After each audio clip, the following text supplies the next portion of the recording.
I want to start with a question that sounds simple but isn't. What if it's already done? Not. What if it will be done eventually, if you do everything right? Not. What if it becomes possible someday when you've worked hard enough and healed enough and raised your frequency to the right level? What if it is already done? Right now, in this moment, the relationship, the abundance, the creative work that feels most fully like you, the version of your life that you have been reaching toward, working toward, praying and visualizing and trying to manifest into existence. What if, at the level of the quantum field, at the level of the only dimension where all of this was ever really happening, it is not a future possibility, but a present fact? What if the only thing standing between you and its experience is not effort or worthiness or time, but your ability to perceive it, your capacity to tune your inner state to the frequency of what already exists? What if the work is not creation, but recognition? I know how this sounds. I know that from within the experience of wanting something you don't yet have, from inside the daily reality of absence and not yet in the distance between where you are and where you want to be. The idea that it is already done can sound like the most unconvincing thing anyone has ever said to you. But stay with me, because what we're going to explore today is not wishful thinking dressed up in spiritual language. It is something far more precise than that, something that draws on one of the most extraordinary discoveries in the history of physics that has been understood by contemplative traditions for millennia, and that, when it lands in the body rather than just the mind, changes the entire quality of your relationship to desire, to time, to the life you are trying to build. The life you want is not waiting to be created. It is waiting to be met. And today we learn how to meet it. To understand why everything you want is already done, we have to start with something that modern physics has known since Einstein, and that most people have never fully absorbed into their daily experience of life. Time is not what we think it is in our everyday experience. In the lived reality of waking up and moving through a day and going to sleep and doing it again, time feels linear, sequential, a river moving in one direction from a fixed past through an immediate present toward an open future. The past is done and cannot be changed.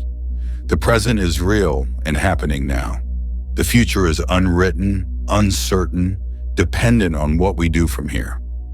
This experience of time is real in the sense that it is our genuine experience of it. But it is not the whole picture. It is, in fact, a feature of the particular scale at which human consciousness typically operates, not a fundamental property of reality itself. At the level of physics, at the quantum level, where reality is doing its actual work, time does not flow in a single direction.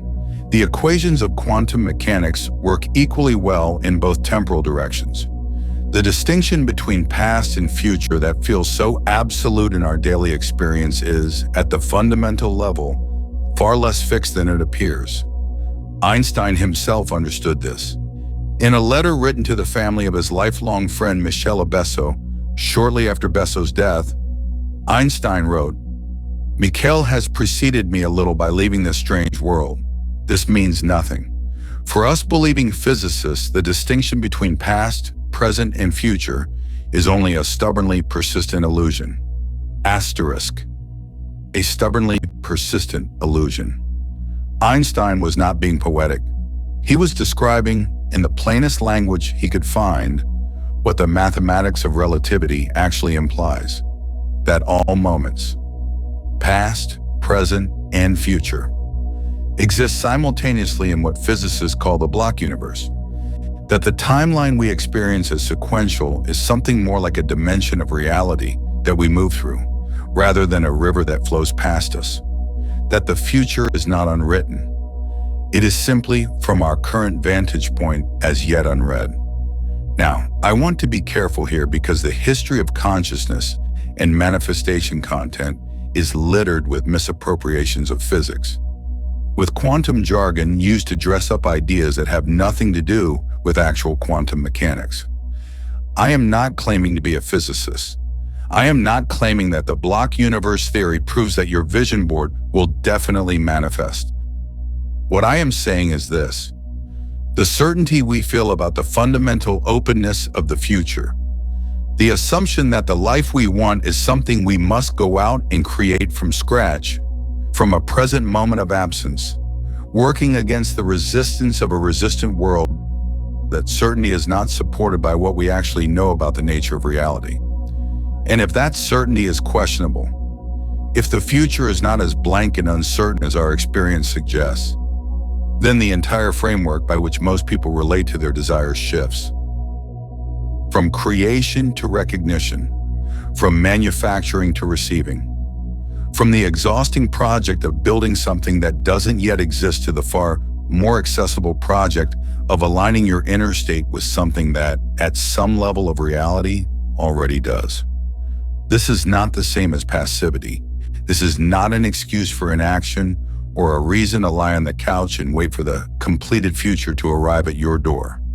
The alignment, the inner work of becoming the frequency match for what already exists, is real work. It requires presence, practice, honesty, the willingness to do everything we have explored in the previous conversations.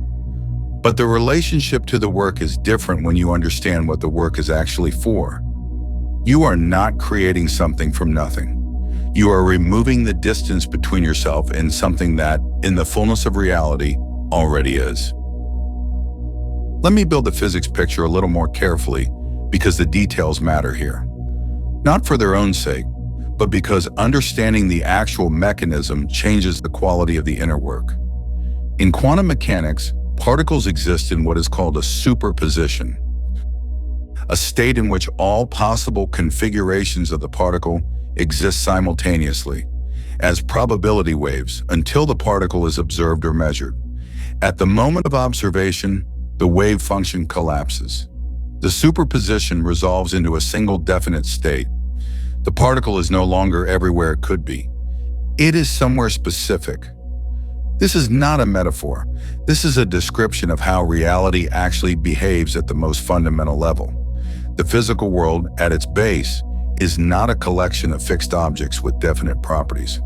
It is a field of potential, of probability waves, of superposed possibilities that collapses into specific experienced reality through the process of observation and interaction. Now, what does this mean for us at the scale of human experience?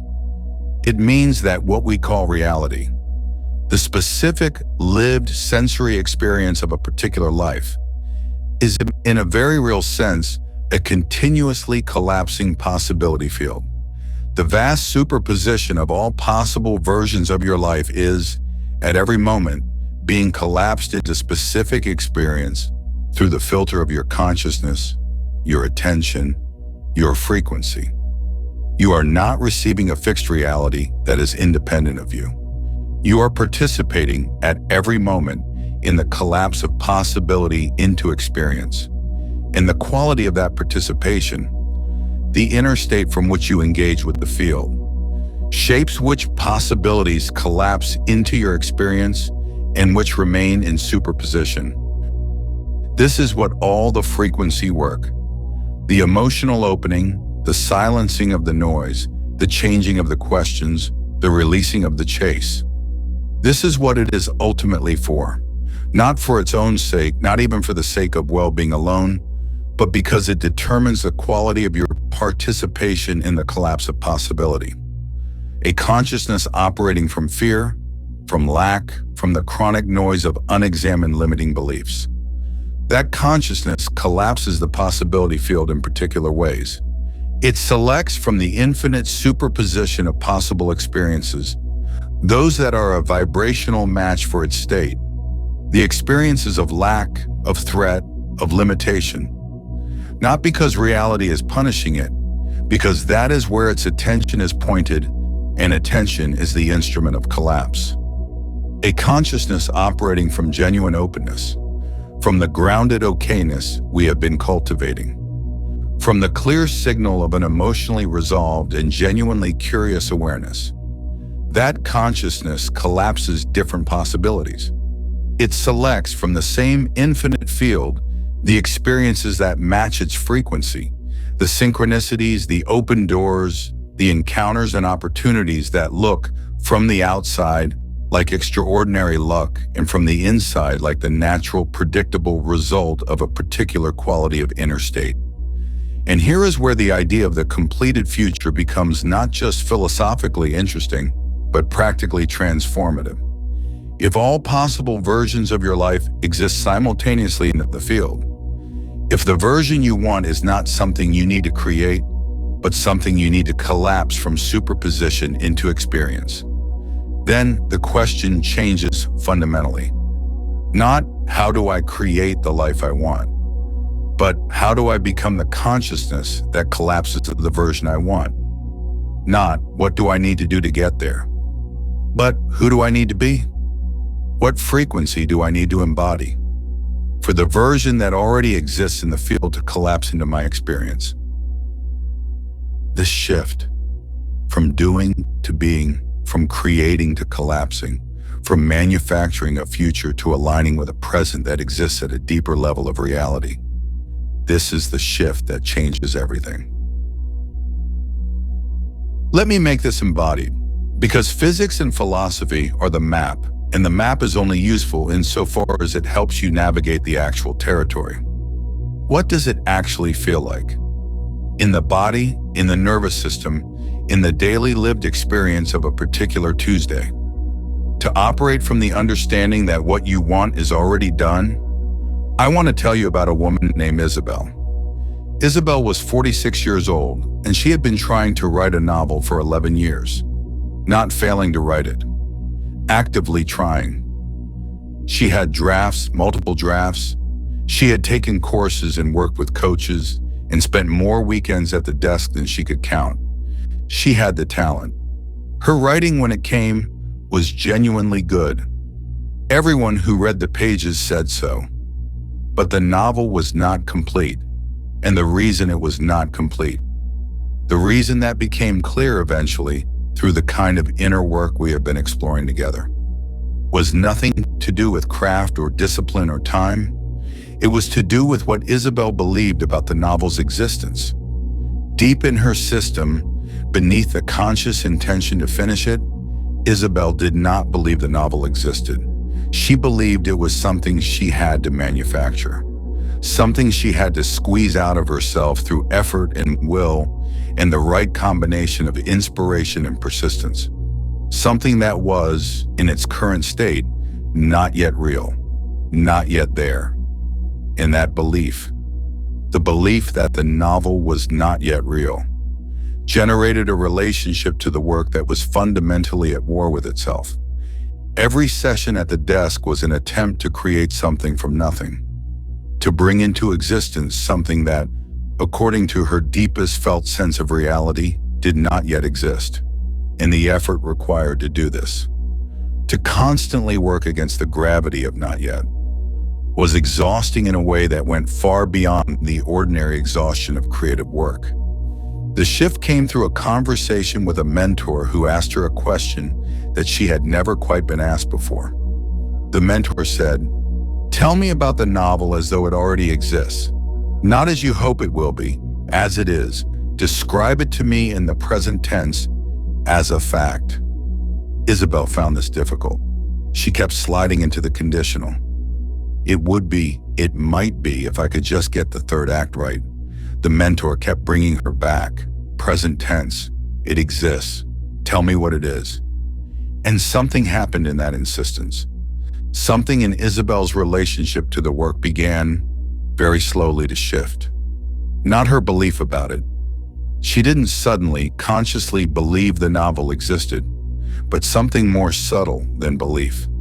A quality of inner orientation. A slight turning in the body from the posture of manufacturing toward the posture of receiving. From the reaching into emptiness of creation to the reaching towards something of recognition. She described it weeks later as the difference between trying to light a candle in a room that has no candles and lighting a candle that is already there, simply unlit. The novel was already there. She had simply been trying to manufacture it rather than find it. The final draft took 8 months. It had previously taken 11 years and not arrived. Not because she suddenly became a better writer, because her relationship to the novel's existence changed, because she began to operate from the felt sense that it was already done, that her job was not to create it from nothing but to receive it into form, to recognize and render what was already present in the field. This is what the completed future understanding actually produces in practice. Not the passive waiting of someone who believes everything will take care of itself. Not the magical thinking of someone who believes reality will rearrange itself without their participation. The active, engaged, curious, open-handed work of a person who knows they are not manufacturing something from nothing, but receiving something that already exists, removing the distance between themselves and a reality that is waiting, in the fullness of the field, to collapse into experience. The quality of that work is different. It has a different flavor, a different energy, a different relationship to difficulty and delay. Because when the delay comes, and it always does, the gap between the inner alignment and the outer manifestation is real and sometimes long. The person who is operating from this understanding does not experience the delay as evidence that the thing doesn't exist.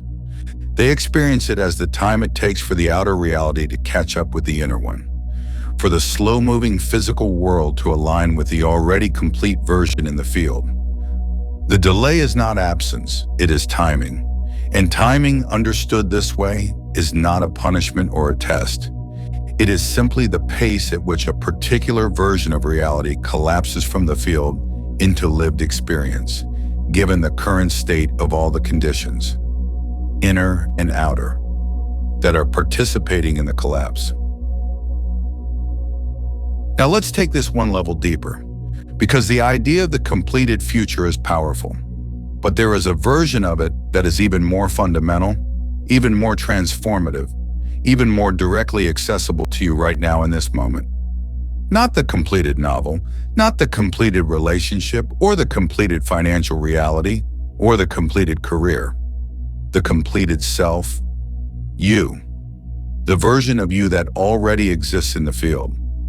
The version that has integrated everything you are working toward, that embodies everything you are trying to become, that is living from the frequency you are trying to cultivate. That version is not a future projection. It is not a goal. It is not a destination. It is a present reality in the fullness of the field, already complete, already whole, already there. And here is the most important thing I can say to you today. That version of you is not fundamentally different from you. It is not a different person. It does not have different DNA, a different history, a different face. It is you, as you are. With the noise cleared and the door open and the questions changed and the chase released and the silence found. It is you at the level of your original frequency, the signal beneath the conditioning, the clear broadcast beneath the static. You are not trying to become someone else. You are trying to remember who you already are. And this shift, from becoming to remembering, from building to revealing, from manufacturing a self to recognizing the self that already exists beneath the layers. This shift is everything because it changes the energy of the work. It removes the fundamental anxiety of a person who doesn't yet exist trying to create themselves. And it replaces it with the grounded, patient, curious work of a person who already is, gradually, consistently revealing more of what they already are. Let me tell you about James. James was 31, and he had spent most of his adult life in the grip of a particular suffering that he had tried many approaches to resolve. The suffering was not dramatic. It was the suffering of chronic self-doubt, the persistent grinding sense that the version of him who was confident, capable, genuinely settled in himself, That version was always somewhere ahead, always around the next corner, always the thing that would arrive when he had done enough therapy, read enough books, accumulated enough evidence of his own competence. He chased that version of himself the way some people chase money or relationship, with desperate, exhausting, never quite arriving effort. Each achievement was proof that it was possible, and simultaneously proof that it hadn't arrived yet. Each step forward was followed immediately by the awareness of how far there still was to go. He came to understand something that changed the chase completely. The version of himself he was chasing was not ahead of him. It had never been ahead of him. It was beneath him. Beneath the doubt, beneath the noise, beneath the accumulated layers of learned self-questioning that had been installed long before he had any capacity to consent to them. He was not building toward his confident self. He was uncovering it. And the uncovering, unlike the building, required not more effort but less. Not more accumulation but more releasing. Not more evidence but more trust. Trust in what? Trust in the simple, radical, almost embarrassingly obvious fact that the settled, confident, genuinely himself version of James was already there. Not waiting to be earned, already present, already intact, already his, just temporarily and completely buried under decades of noise. The work shifted from construction to archaeology, from building something new to carefully, patiently, compassionately excavating something ancient. This is the work of recognizing the completed self, of understanding that what you most deeply want to be, the quality of person, the inner state, the frequency, it already exists at the level of your original nature, before the conditioning, before the noise, before the carefully constructed strategies of survival that gradually, over years, obscured the clear signal. In every practice we have explored in this space, every moment of silence, every emotional opening, every changed question, every released chase, is an act of excavation, of clearing, of removing one layer at a time what is covering what was always already there. You are not in the process of becoming, you are in the process of remembering. That is the completed self, and it is not somewhere ahead, it is right here beneath everything, waiting not with impatience but with the absolute patience of something that knows it cannot be destroyed, only temporarily covered. Let's go somewhere together. Find your position. Let the body settle. Let the hands rest open, palms upward. That familiar receiving posture that your body is beginning to know. Take a breath, a real one. Let it go all the way down, and close your eyes. I want you to begin by arriving in your body. Feel the weight of it, the specific, real, physical presence of you in this chair, in this room, in this particular moment of your one particular life. You are here, fully, really here. Now, from this grounded, present physical reality, I am going to ask you to do something slightly different from what we've done in our previous practices. I am going to ask you to step forward in time, not out of the present. Stay present, stay grounded, stay in the body. But with the awareness, bring forward a version of time, a moment that exists in the completed future, a moment that, according to everything we've explored today, already exists in the field. Already whole, already real, already done. Begin by imagining, not forcing, just gently allowing. A morning, a specific morning, in the life you most want to inhabit. Don't worry about the details being perfect. Just let the feeling of it arise, the quality of it, the texture of waking up in the life that is already done. What does the light look like? Let it be specific. Morning light in a particular room, the warmth of it, the angle of it, the way it falls across the floor or the wall or the surface of something familiar. What does your body feel like in this morning? Not performing a feeling, actually feeling.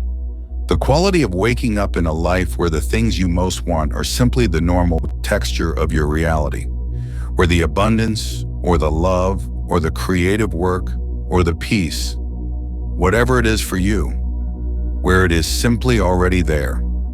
Feel what that feels like in the chest, in the belly, in the particular quality of a breath taken in a life that has already arrived.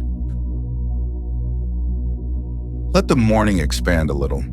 You are in this life, moving through this morning with the ease of someone who is simply home, who is not reaching for anything, not monitoring anything, not holding anything at bay. Feel the ease, the ordinary, unspectacular, extraordinary ease of a life that has already arrived. Now, from inside this morning, from inside this feeling, I want you to notice something. Look back.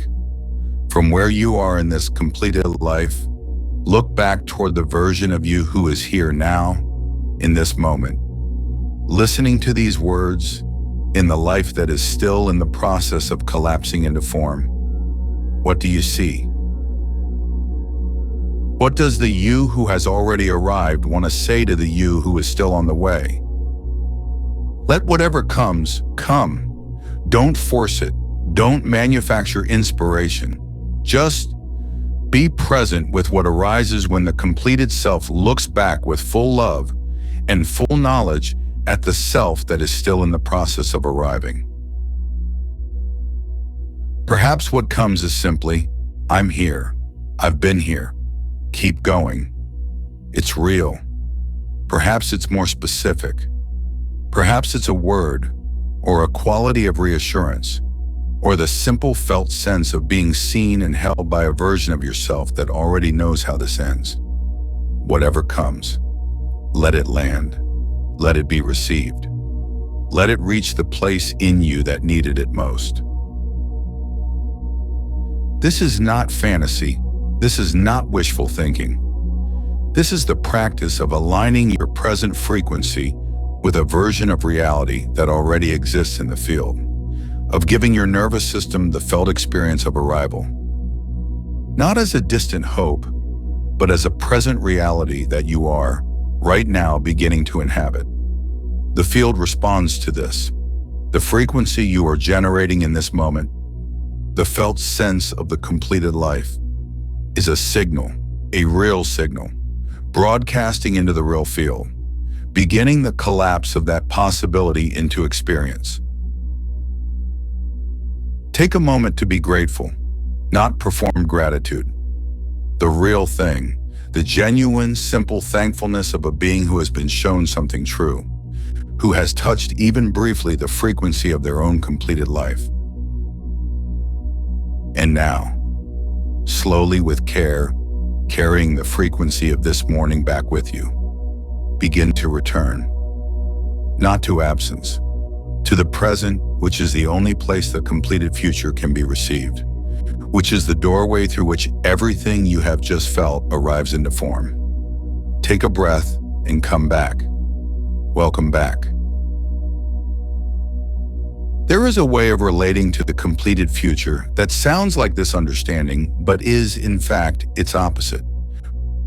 It is waiting.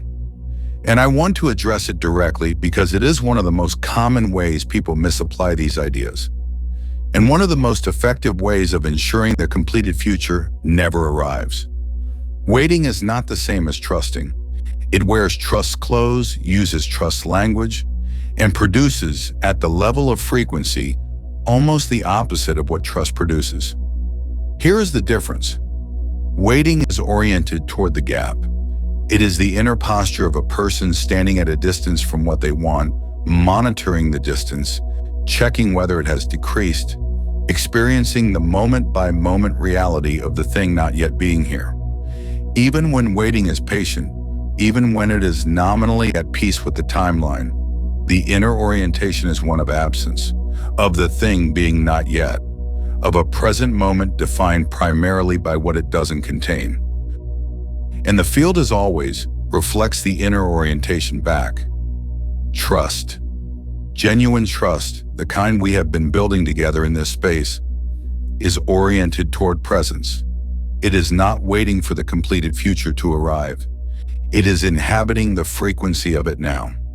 It is the inner posture of a person who is already, in some essential way, home, who experiences the present moment not as the waiting room for the real life, but as the substance of it, who understands that the completed future is not somewhere ahead, it is somewhere deeper, and that the practice is not waiting for it, but sinking into it.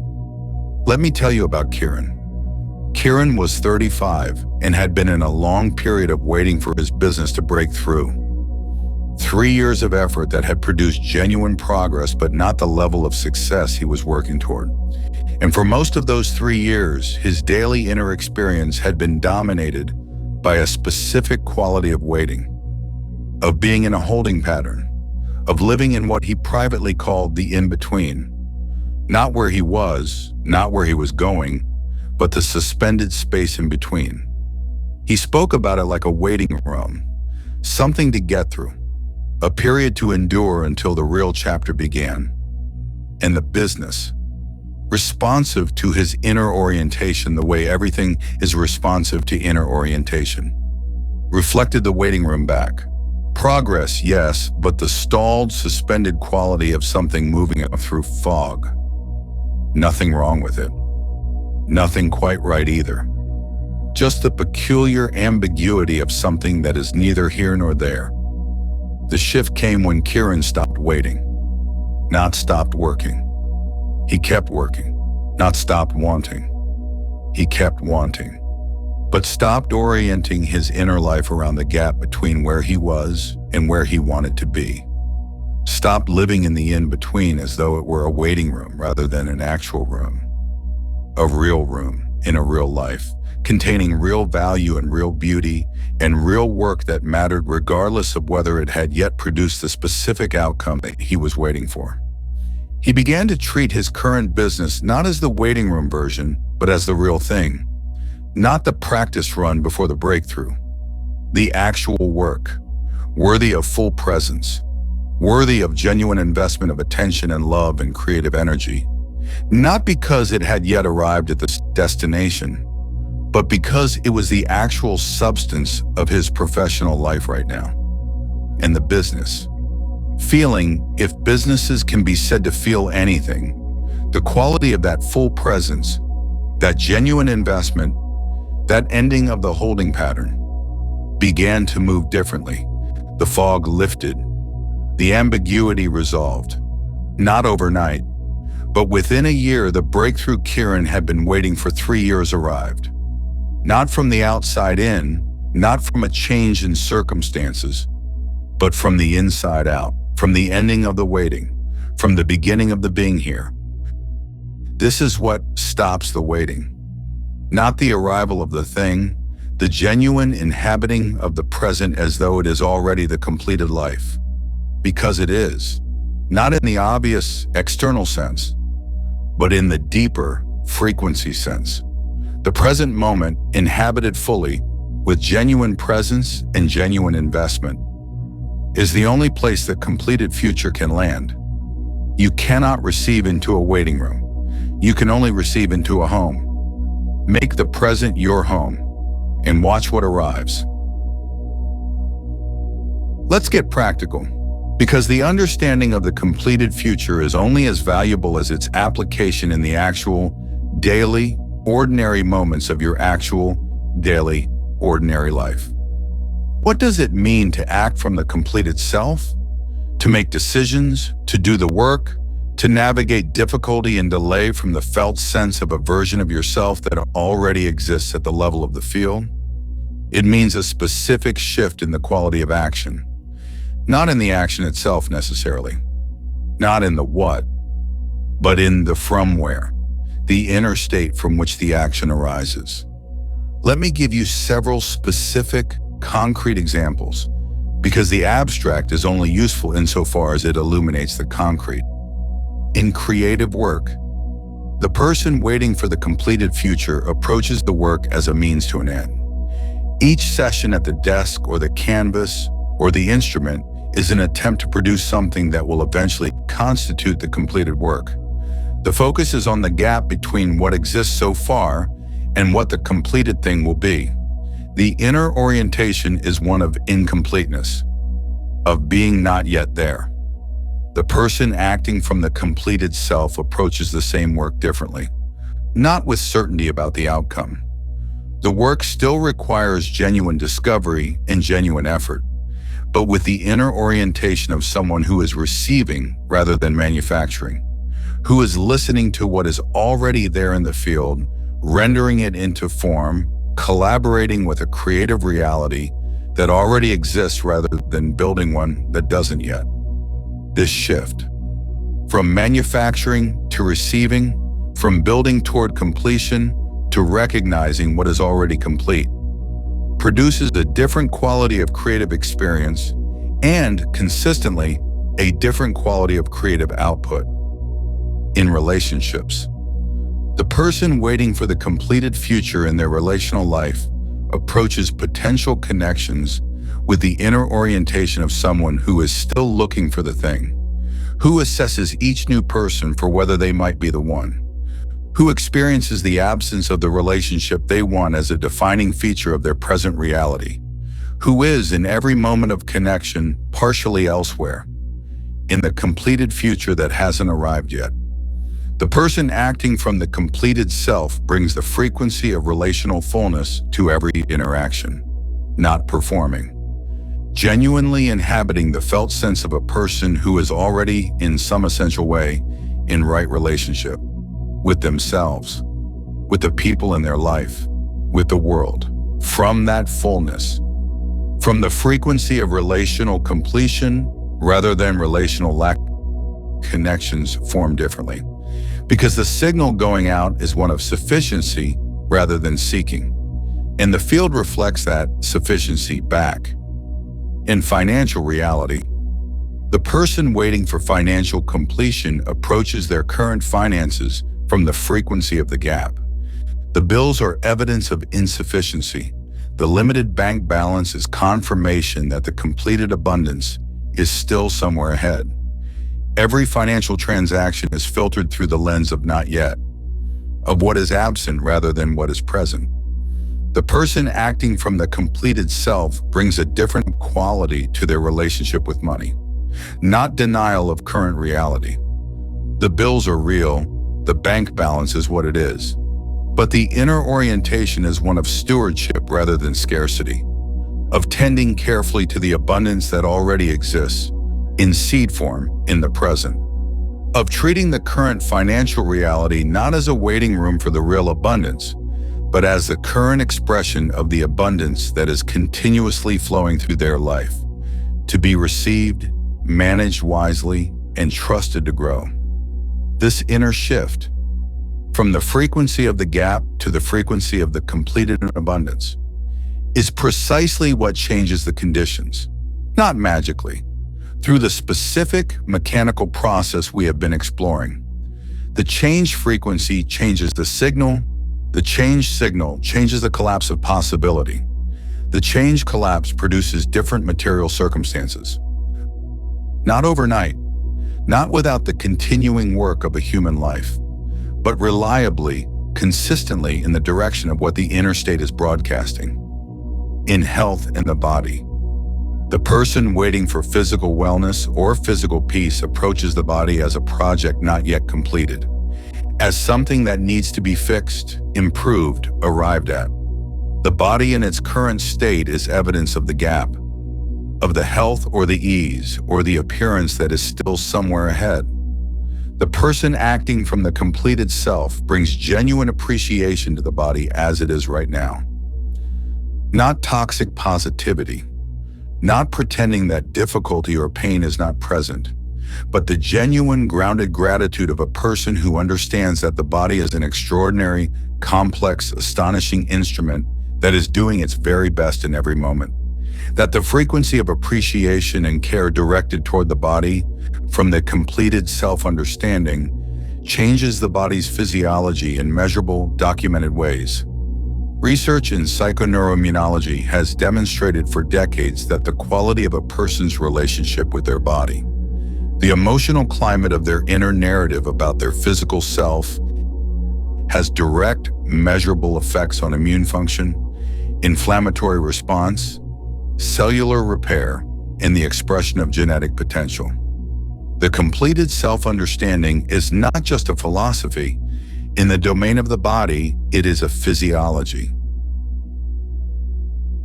I want to address something honestly, because there will be moments. There always are. When everything we have explored today feels very far away. When the distance between the present reality and the completed one seems not like the gap between a signal and its reflection, but like the gap between two entirely different worlds that may never meet.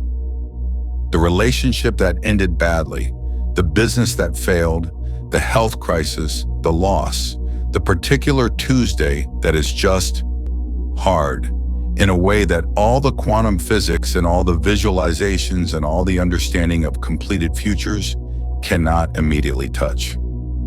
I am not going to tell you that the work makes those moments disappear.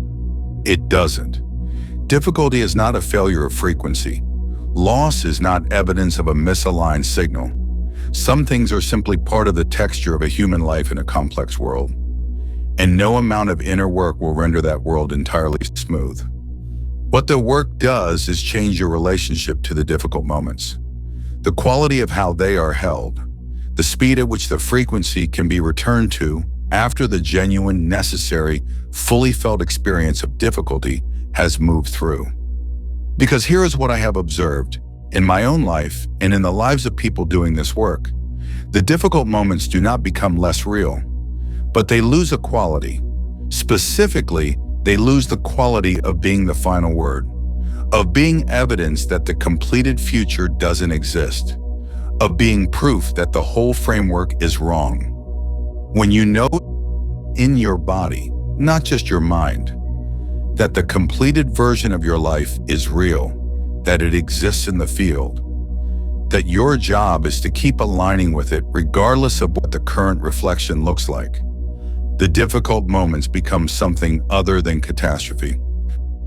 They become weather, not permanent conditions, not definitions of reality, just weather, which passes, which has always passed, which is, from the perspective of the completed self looking back, simply part of the landscape of a life richly lived. Let me tell you about Elena. Elena was 43 when she lost her mother. They had been extraordinarily close. The kind of closeness that shapes a person's entire sense of self and belonging. And the loss was, as such losses always are, enormous, irreplaceable in its specific weight.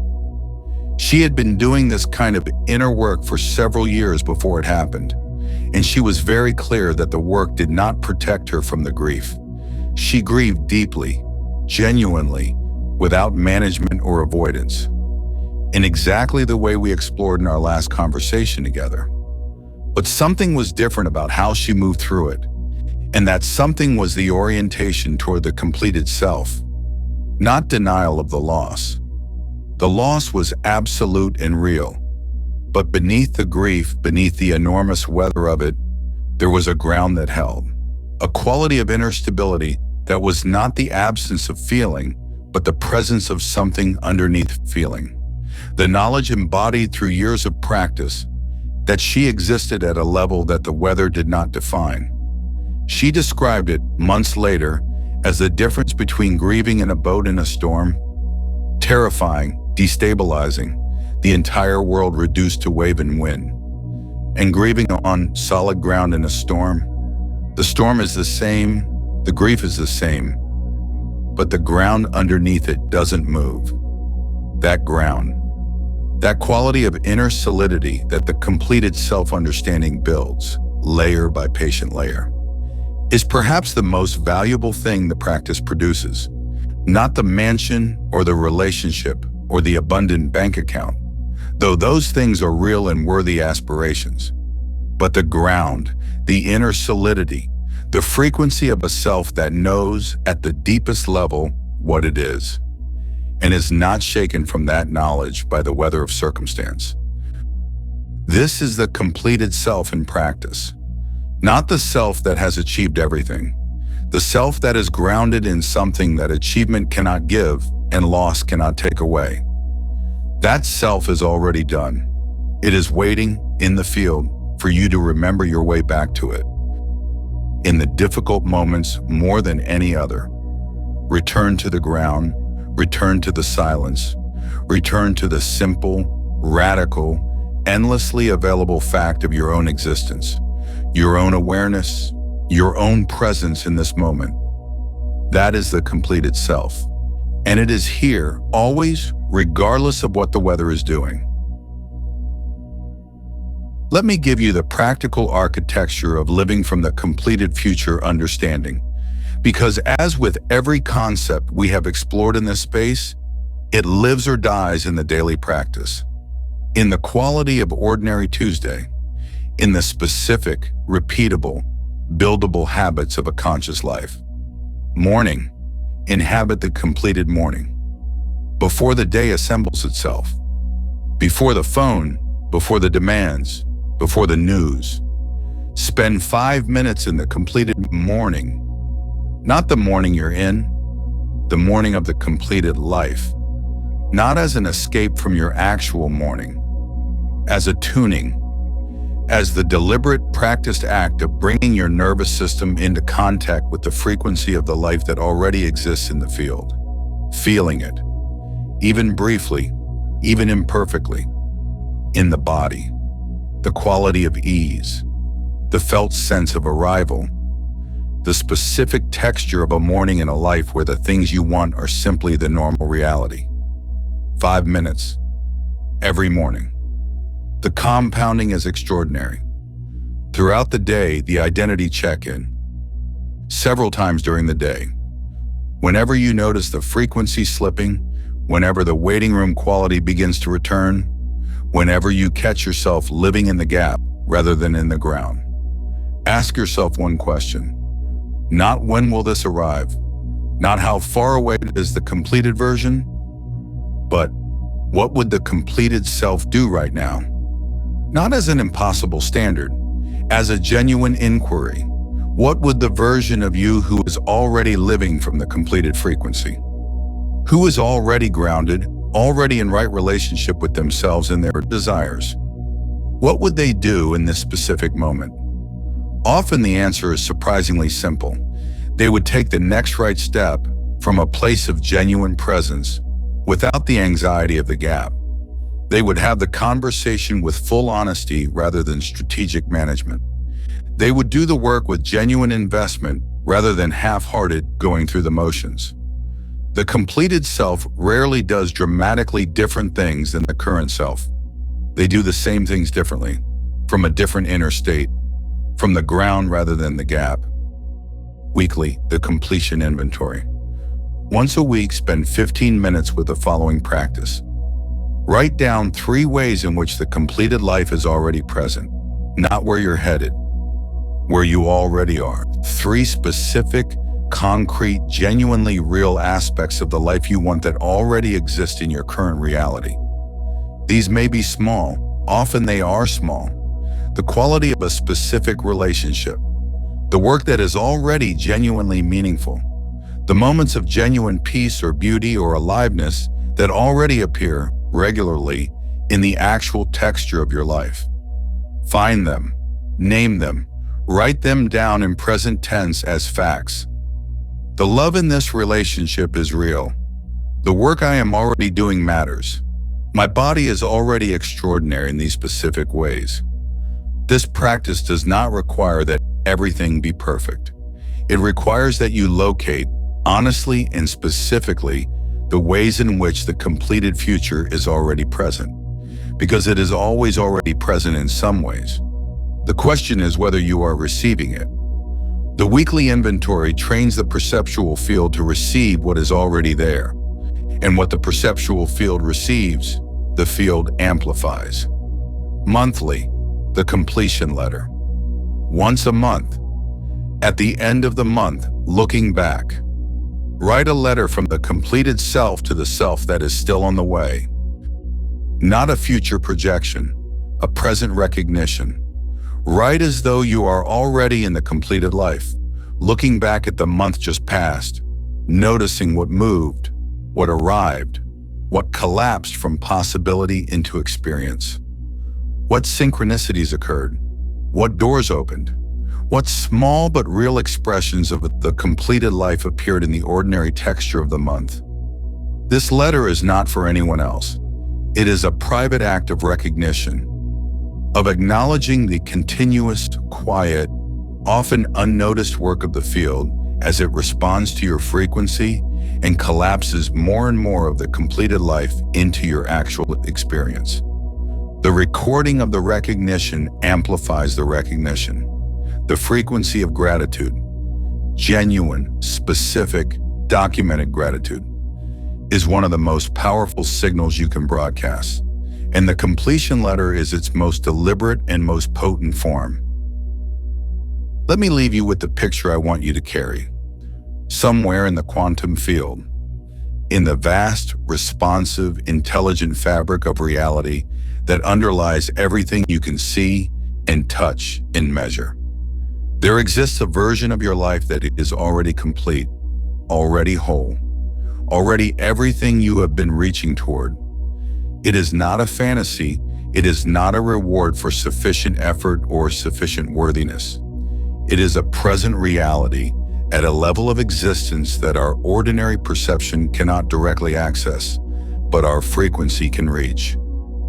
And every moment of genuine inner work, every breath of real silence, every open door, every changed question, every released chase, every moment of acting from the completed self rather than the waiting self, is a step not toward that version of your life, but into it.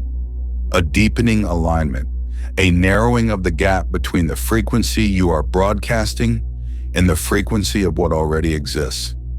You are not creating the life you want. You are recognizing it, receiving it, collapsing it moment by moment from the infinite field of what is possible into the specific, lived, embodied reality of your one particular and irreplaceable life. It is already done. And you are already, in the most essential sense, the person who lives it. The only work, the real work, the meaningful work, the work that actually changes things, is the daily, patient, compassionate practice of remembering that, of clearing what covers it, of returning again and again to the ground of what you already are. The completed life is not waiting for you to arrive. It is waiting for you to recognize that you are already here. If these conversations are building something in you, if you can feel across the arc of these 6 explorations, a deepening, a layering, a genuine shift in the quality of your inner ground, I want to warmly invite you to subscribe, not to add content to your life, but to stay in contact with this frequency, to keep the appointment with the completed self. Each conversation goes deeper. The next one is ready when you are. The subscribe button is right below. Leave one word in the comments, the word that names the quality of the completed life you are aligning with right now. That word is a signal. That signal is a collapse. That collapse is the beginning of the form. I'll see you in the next one. The completed version of your life is real. Trust that. Live from it. Everything follows.